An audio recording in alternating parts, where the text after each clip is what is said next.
Tapi jangan dianggap endorse-nya Bang Anies itu adalah melawan Pak Jokowi, nggak ada urusan.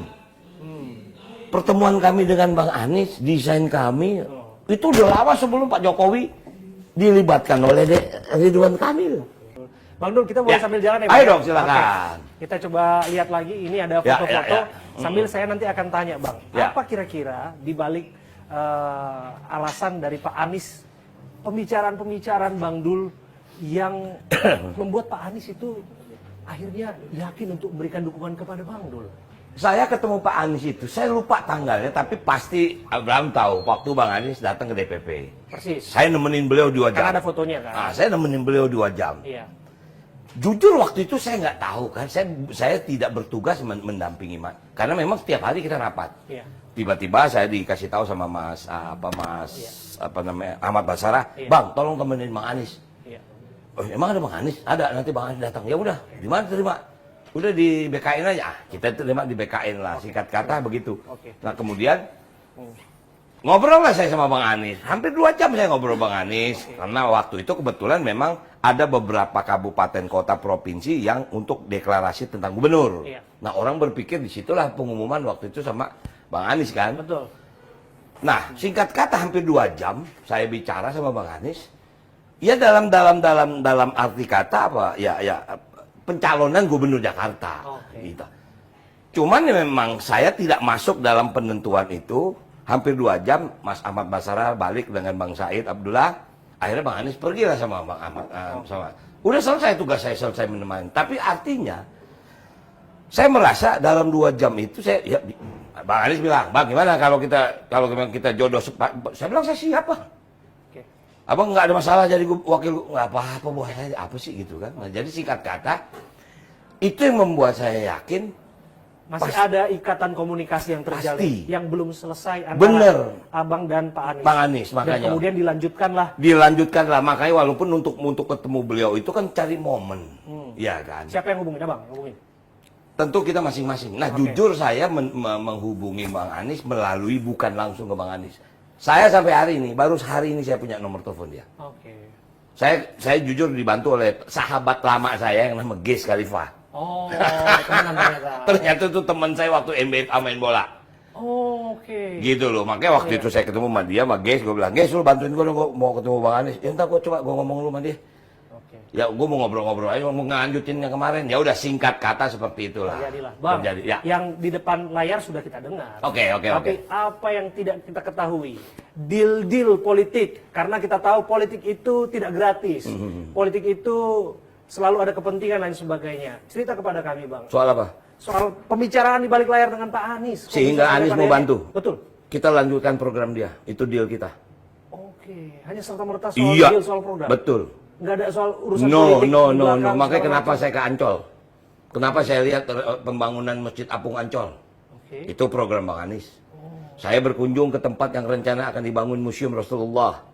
Itu memang lahan Pemda, tapi programnya adalah Dewan Masjid yang dipimpin oleh Pak JK. Nah ini ada kerjasamanya dengan negeri Saudi. Artinya Pemda DKI cuma menyediakan lahan. Nah untuk apakah ini berlanjut atau tidak? Itu nanti kita pasti akan melanjutkan lagi. Pun kalau itu tidak berlanjut kerjasamanya, barangkali Pemda DKI bisa bikin sendiri, gitu loh. Nah jadi artinya, insya Allah Mas Pram udah ke Kampung Bayam, kita akan selesaikan. Kita juga sudah ketemu dengan komunitas Kampung Akuarium. Kemudian termasuk anak-anak Jack bertanya tentang bagaimana ini Persija. Nah artinya itu kan bagian yang juga harus kita pikirkan. Nah jadi tidak ada sesuatu kecuali memang kita berjanji melanjutkan program yang memang butuh Jakarta lakukan, dan tentu kita juga punya program yang lain, gitu. Bang, hebat banget nih kalau kita lihat foto-foto di sini ya Bang. Ini Bang Dul nih, foto orang BKN. Iya, foto orang BKN. Luar biasa. Kalau kita lihat, boleh kita geser sini? Ya. Foto. Dan kita boleh masuk ke ruangan Bang. Boleh. Ini ke ruangan kerja ya. Ini ruang kerja nih. Boleh kita masuk Bang? Ayo silakan. Nah, disinilah. Udah ada wartawan yang masuk sini belum? Belum. Ini baru Abraham. Baru Abraham Silaban. Baru Silaban. Berarti kita bisa bikin level eksklusif. Boleh dong, silakan aja. Thank you Bang Dul. Wah ini semua foto Bang Dul nih banyak. Oh ini foto Ya. Foto istri ya Bang ya? Ini foto ya bikin season sama keluarga lah. Oke. Bang, saya dengar lagi ini kurang enak badannya. Semoga Mungkin sembuh kita yang kampanye dia yang stres kali. Iya Bang. Tapi udah relatif oke. Abang juga kelihatannya memang Saya memang kebanyakan kampanye mungkin jadi agak ini terakhir sempat drop saya apa ya mungkin yang pasti capek. Kemudian batuknya nggak berhenti. Kalau batuk nih ini saya sampai ketarik gitu loh. Tapi oke silakan yuk. Oke, terima kasih ya Bang ya. Kita diundang ke sini. Oke.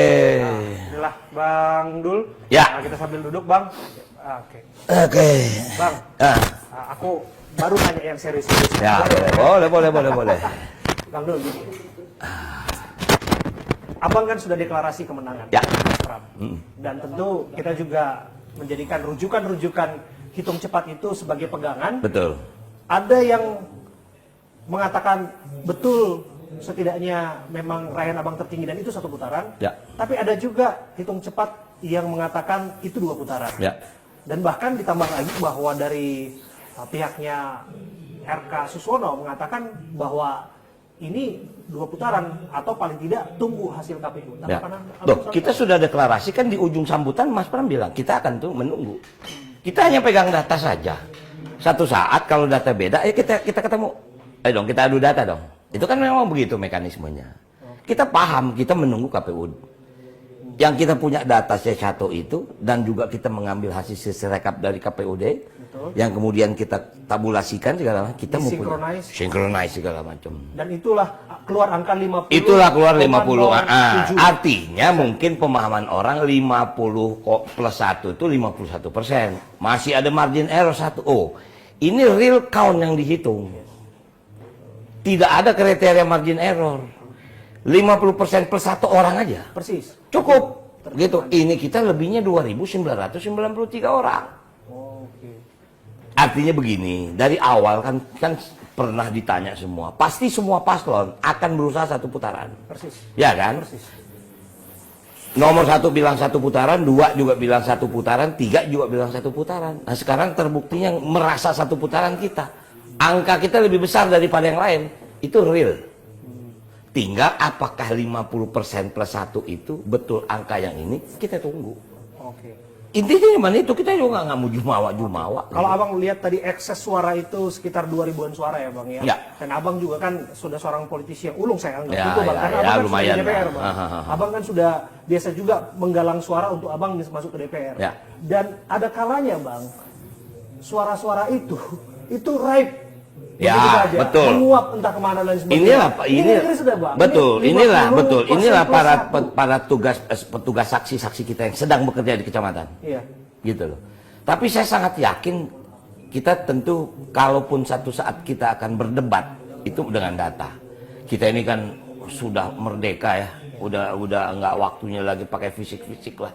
Kalau yang namanya testimoni itu biasa, buat kita mah biasa. Kita berpolitik bukan baru aja, kalau udah berapa tahun. Nah jadi artinya kami berkeyakinan kami sudah merasa memenangi 1 putaran dengan persyaratan 50 plus 1. Dan ini angka-angka yang memang real kami pegang. Boleh kan kami deklarasi? Kalau mereka karena memang berharap 2 putaran karena nilai cuma 39, 40% lah, 10% dibanding kita kan. Ya pantas kalau semuanya apa sih namanya? Kita bilang enggak, kita 1 putaran, dia bilang enggak 2. Kita tunggu aja. Berarti nanti kita tetap akan kawal ya bang. Kami Kita juga akan kawal itu. Ya, Rekapitulasi berjenjang betul, dari betul. kecamatan ya bang. Betul. Nanti akan sampai kemudian ke level provinsi untuk kemudian melihat bagaimana hasil. Betul. Tapi begini bang. Ya.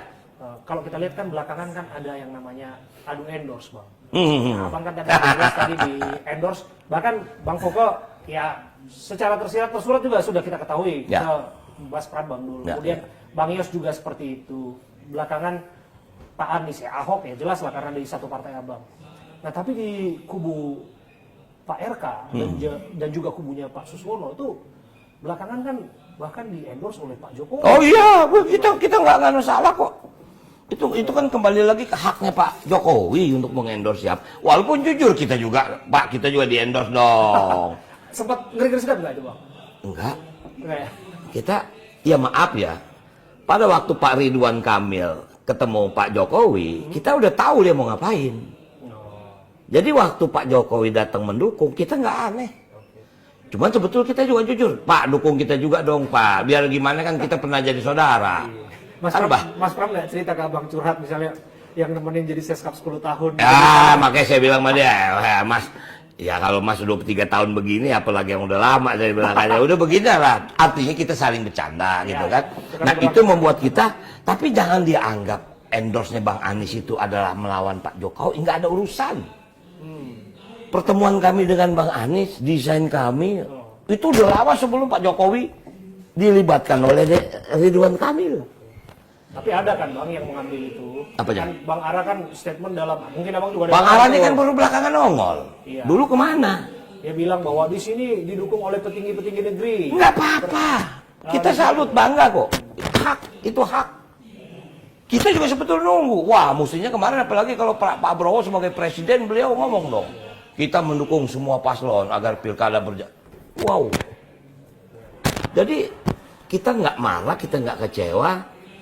Cuman barangkali sebagai warga negara kita juga berharap di endorse kan. Supaya apa? Pilkada ini damai. Tenang. Tapi kemarin saya nonton Pak Prabowo menangis, saya terenyuh. Saya belum pernah melihat beliau menangis. Seorang negarawan. Seorang negarawan. Dia bicara soal nasib guru. Itu luar biasa. Disitulah posisinya harus beliau hadir. Bang, kenapa abang terenyuh? Karena jangan-jangan abang yang Saya kan, guru saya kan di Komisi 10. Saya tahu tentang dunia pendidikan di Indonesia seperti apa. Betul apa yang Pak Prabowo bilang. Baru dalam sejarah anggaran pendidikan di Indonesia tertinggi. Baru sekarang. Betul. Tapi jangan salah, Abraham. Saya merasa Komisi 10 memperjuangkan itu. Kita bicara tentang panja biaya pendidikan. Betul, gaji honorer baru 2 juta dinaikin, benar, wajib minimal UMP. Betul, kalau guru-guru swasta, guru-guru itu yang PNS sudah established lah. Walaupun kan ditambahin satu itu gaji lagi, itu betul. Sangat luar biasa, saya jujur, saya terenyuh. Jujur saya, disinilah mesti kehadiran beliau. Karena bangsa ini baru bisa maju kalau guru-gurunya hebat.